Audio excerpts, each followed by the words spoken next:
Another rhino is reported to have died on Tuesday this week, bringing to 10 the number of rhinos that have died at the Tsavo East National Park after being translocated from Nairobi and Nakuru National Parks.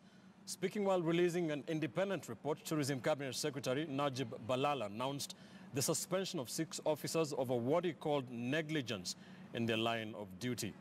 Our Cecilia Wakesho reports.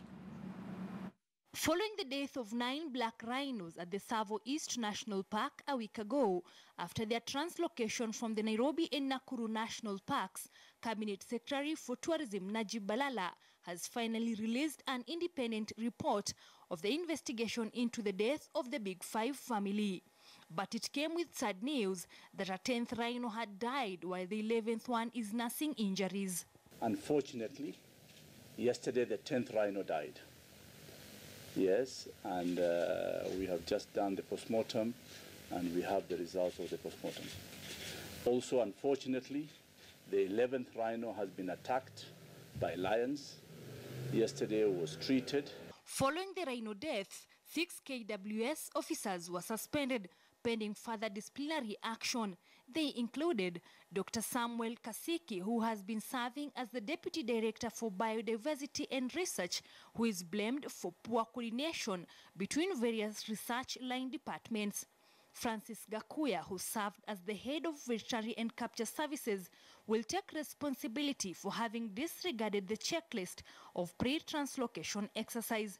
Dr. Isaac Likolol, who has been the head of Capture Services, will take responsibility for disregarding the welfare of the animals at the holding boma, while Felix Mwangangi, who has been serving as the senior warden at Tsavo East, will take responsibility for showing a disconnect between Tsavo East Park and the capture operation team at the sanctuary. Dr. Mohamed Omar, who headed the ecological monitoring, is blamed for having failed to provide salinity levels to the planning team, while Mr. Frederick Odok Lala, who has been the senior scientist at Tsavo, was suspended for having not advised on the suitability of the area. The 6 will be replaced by Dr. Charles Musyoki, who is currently the principal of the KWS Training Institute, to be the new acting Director General.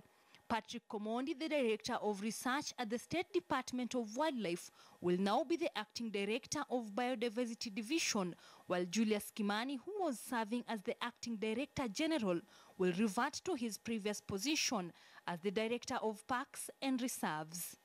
There were areas of clear negligence that occurred post-translocation of the release at the release site in Tsavo, poor coordination and communication by our staff at KWS.